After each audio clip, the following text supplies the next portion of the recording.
Can a book where everything is tragic make you laugh out loud? Yes. And Annie Hartnett has found the perfect formula in The Road to Tender Hearts.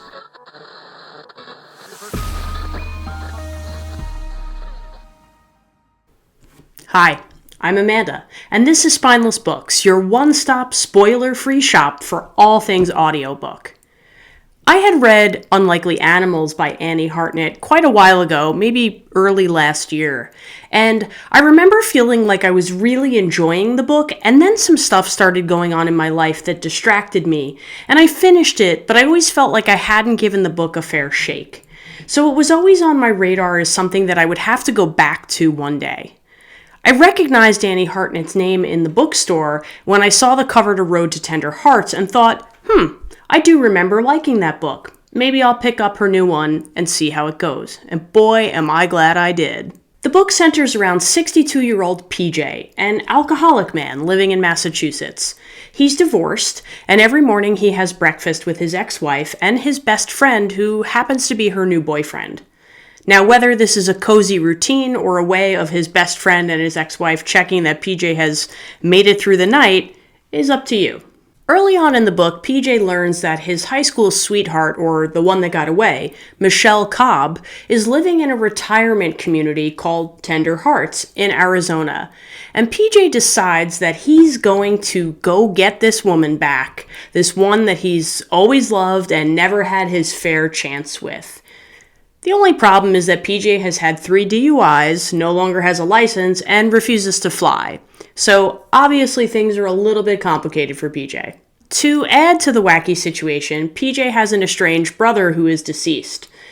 And that brother has some grandchildren who have recently become orphaned due to some unforeseen circumstances. PJ, as unlikely as it is, has been named the guardian of very last resort, and is set to inherit these 2 children who have no one else to turn to. PJ is not exactly what you would call a strong parental figure.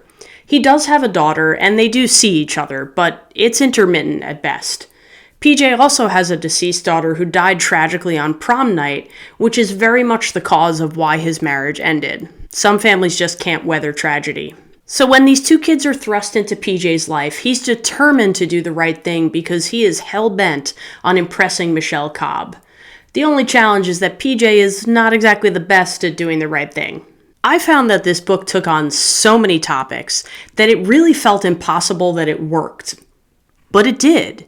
Grief, estrangement, finding yourself, there were all of these major themes, found family, yet somehow Annie Hartnett balanced absurdity and silliness with just really poignant and heartfelt moments. It was impressively blended, but I kept wondering how on earth it was making sense because it was so involved and, quite honestly, so ridiculous. The highly improbable scenarios and the ridiculousness will definitely keep you laughing and will keep you guessing.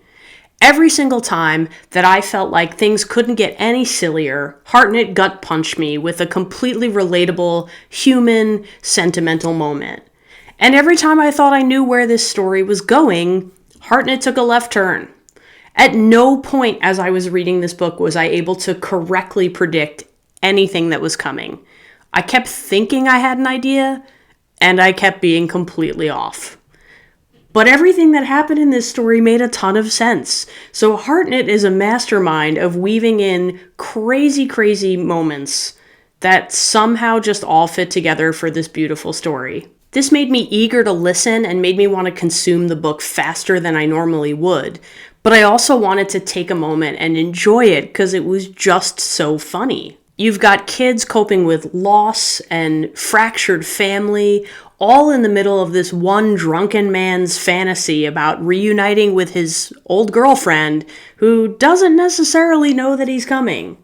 The amount of resilience wrapped up in this incredibly absurd package did not cease to amaze me at any point in this book. Narrator Mark Bramhall was born to play the character of PJ. He did a phenomenal job of balancing PJ's need to seem in control of things, to be introspective, and to most of the time have no idea what was happening. And he just sounded like the perfect voice for the character. I've heard Bram Hall before in a number of books, including Unlikely Animals by Annie Hartnett, but something about this one just fit in a way that I couldn't describe as any better than it was. He's a great narrator, but in some roles, a narrator just sounds like they're born to be that voice, and I think that's the case with Mark Bramhall as PJ. I will be recommending this one left and right for the foreseeable future, but I also think it's important to say that there are a few incidents in this book that could be triggering for some.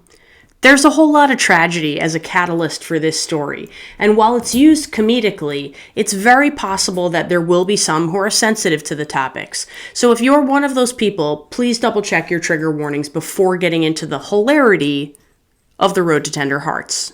I laughed out loud, I shook my head constantly, and I really can't believe the scenarios that Annie Hartnett came up with. I will for sure be revisiting Unlikely Animals in the near future because this author has tons of wonderful things to say. The Road to Tender Hearts was an easy 5-star read for me, and I really hope you check it out and let me know what you think. But remember, you might love what I hate and hate what I love, so make your own opinion.